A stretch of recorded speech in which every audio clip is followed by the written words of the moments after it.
Hello friends, कैसे हो आप सब लोग। आशा करता हूँ सब कुछ ठीक ठाक चल रहा है पर्सनल और प्रोफेशनल लाइफ में भी, और बहुत मज़े में हो गए सब। ऑब्वियसली भारत ने एक इनक्रेडिबल कमबैक किया है और ऐसी जीत हासिल की है, मतलब जिसकी जितनी मिसाल दी जाए उतनी कम है। We were 300 for 3, I mean England were 300 for 3, और उसके बाद we bowled them out for 367. So that's the scale of the achievement of this Indian team. Young bowling attack without Jasprit Bumrah, their talisman, right? और incredible बात इस series की ये है, जो कि 2-2 ड्रॉ हुई है, कि जो दो टेस्ट मैचेस जसप्रीत बुमराह ने नहीं खेला है वो दो टेस्ट मैचेस भारत ने जीते, जो कि इस अचीवमेंट को और बड़ी कर देती है। मतलब आपने अपने मेन बॉलर्स के बिना ये अचीव किया है। फिलहाल हम बात करेंगे भारत की टीम के बारे में और मोहम्मद सिराज द लायन के बारे में। लायन हार्टेड एफर्ट, उन्होंने 30, 32, 33 कुछ ओवर ऐसा बॉलिंग किया है। और मतलब एक फास्ट बॉलर्स के लिए इतना डिफिकल्ट स्पेल करना, तीनों फास्ट बॉलर्स नहीं, क्योंकि जो टोटल इंग्लैंड ने ओवर्स बैटिंग के उसमें से 4 ओवर जडेजा ने डाले हैं और 4 ओवर वॉशिंगटन सुंदर ने डाले हैं। तो तीनों फास्ट बॉलर्स ने एक्चुअली हमें ये मैच जिताया है। आकाशदीप इंजर्ड थे, इंजेक्शन लेके वो उन्होंने बॉलिंग डाली है, so hats off to him first of all. और अब हम चलते हैं सिराज के बारे में। इससे पहले हम देखते हैं कि 5th डे में सिचुएशन क्या था। 300 for 3, Harry Brook going, Joe Root going, England were cruising, right. इसके बाद हैरी ब्रूक के हाथ से वो बैट छूट गया, और ये कुछ भगवान का ही करिश्मा था, क्योंकि कुछ तो करिश्मा होता है, नहीं तो आप वहां से नहीं जीतते, राइट। 300 for 3, it's incredible. 373 आप चेस कर रहे हैं, 300 for 3, we will win, right. I mean you will win, I am saying that from the England points of view. तो हैरी ब्रुक आउट होते, इसके बाद बेथल के आउट। बेथल जिस तरह से, मतलब बेथल को हमारे बॉलर्स ने जिस तरह से बांध के रखा 4th डे की इवनिंग में, इसके बाद वो बोल्ड हो गए, फाइनली प्रेशर में आके रिलीज शॉट खेलने गए और बोल्ड हुए। प्रशांत कृष्णा ने उन्हें बोल्ड किया, जिन्होंने कि इस मैच में काफी अच्छा किया है, 4 विकेट लिया है उन्होंने सेकेंड इनिंग्स में। और इसके बाद प्रेशर थोड़ा ज्यादा तब बहुत हो गया कि जो रूट 3-4 बार एलबीडब्ल्यू शाउट से बचे, इसके बाद finally outside of off stump उन्होंने क्लिक किया, थोड़ा थोड़ा टच किया बॉल को। वो थर्ड मैन में सिंगल के लिए खेलने को गए थे मेरे ख्याल में, और वो आउट हुए। जब वो आउट हुए तब तरह भारत को ओपनिंग मिली, क्योंकि अब भारत के बॉलर्स को पता चल गया कि एक ही बैट्समैन बचे हैं, वो है जेमिसन। अगर जेमिसन आउट हो जाते हैं तो हमारे लिए बहुत बड़ी ओपनिंग है, क्योंकि बाकी सब बॉलर्स है, और क्रिस वोक्स जो कि बॉलर्स में से एक अच्छे बल्लेबाज है, उनका तो शोल्डर डिसलोकेट हो गया, तो वो तो बैटिंग नहीं कर पाएंगे। उस वक्त तो वही सोच लिया गया था। तो अब आते हैं हम, वहां पे खेल खत्म हो गया क्योंकि बैड लाइट आ गई, तो नहीं तो मोमेंटम भारत के साथ था, भारत उस वक्त भी जीतती मेरे ख्याल में। खैर, जब रोलर आ गया, रोलर से रोल किया गया पिच को, तब शायद कुछ लोगों को लगा होगा, हमें को भी लगा कि थोड़ा बल्लेबाजी के लिए बेहतर हो जाएगी, लेकिन मुझे लगा था कि कुछ ना कुछ तो होगा। अब 35, 4 विकेट, इतना अच्छा मोमेंटम भारत के पास। और एक अच्छी बात बहुत ज्यादा हुई कि खेल खत्म होने से वो क्या हुआ कि वो जो टायर्ड लेग्स थे सिराज के, प्रसिद्ध के या आकाशदीप के, उनको थोड़ा रेस्ट मिल गया। 1 full night sleep fast bowler इस मोमेंटम में, 1 फुल नाइट स्लीप, तो इनका मोरल बहुत हाई हो गया होगा। Yes, I am ready to go again, and after that 2 और 3 weeks break. So this is one last spell, my team needs me, and series draw होने के कगार पर है। 4 विकेट अगर गिर गया तो बहुत बड़ी विक्ट्री आएगी और सीरीज ड्रॉ होगी, जो कि इंडिया की टीम डिजर्व करती है। ये मैंने अपने पहले वीडियोस में भी बताया है, राइट। तो अब मुझे लगा कि अगर जेमिसन 3 ओवर के अंदर आउट होते हैं तो भारत के लिए चांस है, क्योंकि 5 ओवर ज्यादा हो जाएगा, क्योंकि जेमिसन अटैकिंग बैट्समैन है। रन्स बना देंगे तो 35 रन्स कुछ नहीं है, मतलब वो तो बहुत ही मिनिमम रन्स है आज के जमाने में, राइट।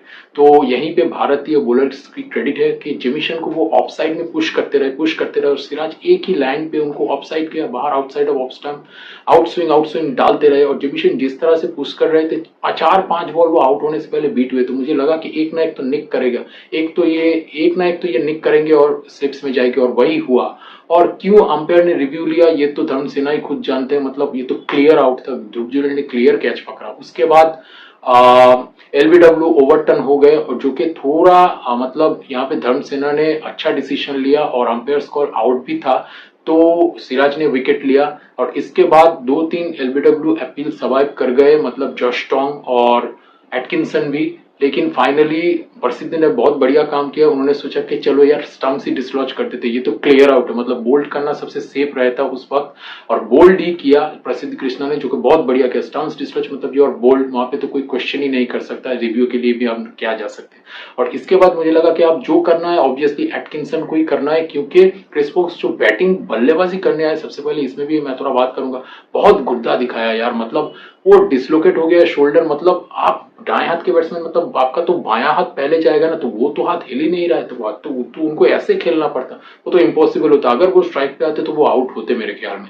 खैर वो स्ट्राइक पे नहीं आए, वो देखने वो भी थोड़ा दुखदाई होता है, क्योंकि क्रिस वोक्स एक्चुअली एक अच्छे बल्लेबाज है लोअर ऑर्डर में, और अगर वो ठीक होते तो भारत के लिए जीतना बहुत मुश्किल होता मेरे ख्याल में। खैर सिराज एक छोर से इस तरह की बोलिंग कर रहे थे, तो मुझे लग रहा था कि आज मैं फिर से कहता हूँ कि मैं बस एज ए फैन अपना ओपिनियन दे रहा हूँ, मुझे लग रहा था कि ये तो बिल्कुल वसीम अकरम वाले जोन पे है, आज एक अलग ही जोन पे है। ऐसे जोन में एक बॉलर हमेशा होता नहीं है, ये कुछ ही पलों के लिए आपके पास होता है, मतलब ये भगवान की देन होती है शायद, और आपकी जो हार्डवर्क होती है एक एथलीट की, फास्ट बॉलर की, या किसी भी तरह के स्पोर्ट्समैन की, इसका रिवॉर्ड आपको 3-4 बार या 5 बार अगर आप लकी है तो आपको करियर में मिलता है। तो he was in that kind of zone, he couldn't deliver a bad delivery. वो इस तरह से बॉलिंग कर रहे थे, लग रहा था कि हर बॉल आउट है। वो तो तीनों विकेट तो उन्होंने लिए है, और अगर 3 विकेट भी होता तो शायद सिराज लेके जाते, क्योंकि सिराज को मैंने श्रीलंका के साथ एशिया कप 2022 के फाइनल में एक ओवर में 4 विकेट लेते हुए भी देखा है। तो कभी कभी ये अनप्लेबल हो जाते हैं, तो स्विंग तो कराते ही है। जब बुमराह होते तो ये सेकंड फिडल प्ले करते हैं, मतलब वर्कहॉर्स का रोल प्ले करते हैं, एक छोर से मतलब दबाव बना के रखते हैं। लेकिन अब ये विकेट टिकर के हिसाब से बॉलिंग करते हैं अगर बुमराह नहीं होते तो। और वो भयानक रूप, मतलब एक चीता वाला रूप, लायन वाला रूप, आप जो भी बोल रहे, देखने को मिला। टाइगर हार्टेड अबाउट इमोशनल लड़के हैं और मुझे बहुत अच्छे लगते हैं, क्योंकि सिराज एक बहुत ही अच्छे डाउन टू अर्थ इंसान है। बहुत स्ट्रगलिंग स्टोरी है, and that's why it has become an amazing story. और जो उन्होंने हार्डवर्क पुट किया, 30-33-34 ओवर जो बॉलिंग किया है इंग्लैंड में इस बार, मतलब इस लास्ट इनिंग्स में, उसका रिवॉर्ड उनको मिला। उन्होंने कैच ड्रॉप किया था, अगर भारत हार जाते तो उस कैच के बारे में सबसे ज्यादा बात की जाती, क्योंकि सीरीज ड्रॉ होते होते हम हार गए, ये हो गया वो हो गया। तो बहुत अच्छा हुआ कि भारत जीती। और 8 बैट्समैन जो खिलाया गया है, वाशिंगटन सुंदर 8 नंबर पे, हालांकि वाशिंगटन ने बढ़िया परफॉर्म किया, इस जीत में बहुत बड़ा रोल प्ले किया, क्योंकि उन्हीं के वो एंड में जो छक्के लगे थे, वो जो क्विक रन होने वाले थे, उसी के बदौलत भारत 373 के लीड तक पहुंचा, राइट। नहीं तो हम नहीं जीतते, राइट। तो ओवरऑल मतलब अब जब एटकिंसन, हम पहले देखते कि लास्ट ओवर में क्या हुआ, एटकिंसन जब बल्लेबाजी कर रहे थे तो इनको सिंगल लेना था। अब एक बार सिंगल के चक्कर में एक छक्का उन्होंने लगा दिया, एक बार सिंगल लेने गए तो वहां पे सिराज, और बाद में प्रेस कॉन्फ्रेंस में इसका खुलासा किया सिराज और शुभमन ने, के बात हुई थी कि हम रन आउट की कोशिश करेंगे, क्योंकि सिंगल तो ये दौड़ेंगे, क्रिस वोक्स डिलीवरी तो नहीं खेलेंगे किसी भी हालत में। वो हालत में नहीं थे, वो बैटिंग करने आए, बहुत ही बड़ा मिराकल वाला बात है, जो कि ऋषभ पंत ने भी करके दिखाया। By the way last test match में भारत ने ड्रॉ किया था 5 सेशन बैटिंग करके, भारत को एक्चुअली सीरीज जीतना चाहिए था। खैर अब वो सिंगल के लिए दौड़े तो ध्रुव जुरैल के हाथ में गया, लेकिन उन्होंने ग्लव्स नहीं उतारी थी। शुभमन गिल बोलने में लेट हो गए, तब तक सिराज पर फोकस कर रहे थे ध्रुव जुरैल, क्योंकि सिराज ने दौड़ना शुरू कर दिया था डिलीवरी के लिए। तो उन्होंने थ्रो किया लेकिन वो लगा नहीं और सिंगल हो गया। अब मैं सोच रहा था यार एक they are 1 hit away from a famous win, मतलब, लेकिन लग रहा था कुछ होगा कुछ होगा। 3 विकेट गिरे तो आप इतना क्लोज आके भारत हार नहीं सकती, और वही हुआ। मतलब इतना बढ़िया डिलीवरी सिराज ने किया, और मतलब इतना लाइन और लेंथ उनका परफेक्ट था। मैं बोल रहा हूँ ना कि वो एक अलग ही जोन में कल लग रहे थे, मतलब वो कुछ गलत कर ही नहीं सकते। He was incredible as a pure cricket fan. My passion is cricket, always been, and it will be till the last day of my life. मतलब मैं क्रिकेट के लिए ही जीता हूँ, काम के लिए जीता हूँ, अपने माता पिता के लिए जीता हूँ। तो ऐसे मैचेस ही हम देखना चाहते हैं। हालांकि it was too close for comfort, my heart was beating, it was too much man.